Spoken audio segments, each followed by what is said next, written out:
नमस्कार, आप देख रहे हैं केबीसी न्यूज़। देखिए, बिहार विधानसभा चुनाव को लेकर के सरगर्मी तेज हो चुकी है और विपक्ष में खास तौर पर राष्ट्रीय जनता दल अपनी पूरी जोर लगा चुकी है। बता दें कि मोहम्मद अली अशरफ फातमी, जो पूर्व केंद्रीय मंत्री भी रह चुके हैं, वो राष्ट्रीय जनता दल के एक अभिन्न अंग माने जाते हैं।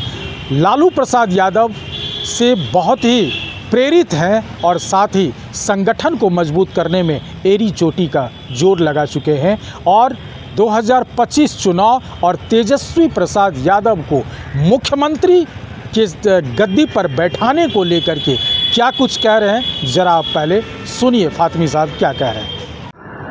अपनी ज़िंदगी में जाएं अपने, तो उसके अंदर उसका फ़ायदा उठा सकें, वो रोज़गार से, नौकरी से, कारोबार से जुड़ सकें। इसलिए उसकी व्यवस्था सॉलिड करनी पड़ेगी और उसमें जो भी पैसे की दरकार होगी। आज हज़ारों मदरसे बगैर बिल्डिंग के चल रहे हैं, बैठने के लिए बच्चों को ज़मीन जगह नहीं है, उसकी व्यवस्था की जाएगी। साथ ही मैं कहना चाहता हूं कि आज अगर आप बिहार को या पूरे देश को देखिएगा, जो सच्चर कमेटी की रिपोर्ट में भी आया कि मुसलमान शिक्षा के मामले में पीछे रह गए। यह सिर्फ मुसलमान और क्रिश्चियन और हिंदू का मामला नहीं है, यह देश का मामला है।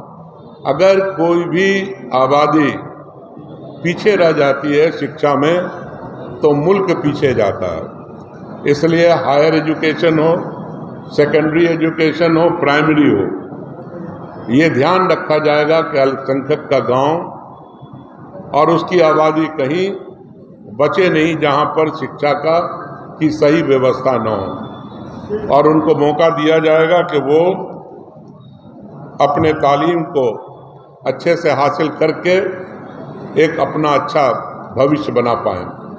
उसके अलावा ये भी सुनिश्चित किया जाएगा, जो लालू जी के वक्त में था, कि कहीं भी रोजगार और नौकरी में उनके साथ पक्षपात न हो। पहले हर जिला के अंदर और हर कमेटी के अंदर दलित भी होते थे, पिछड़े वर्ग के लोग भी होते थे और अक़लियत के लोग भी होते थे। तो उसको भी सुनिश्चित किया जाएगा ताकि ईमानदारी से सबको मौका मिले,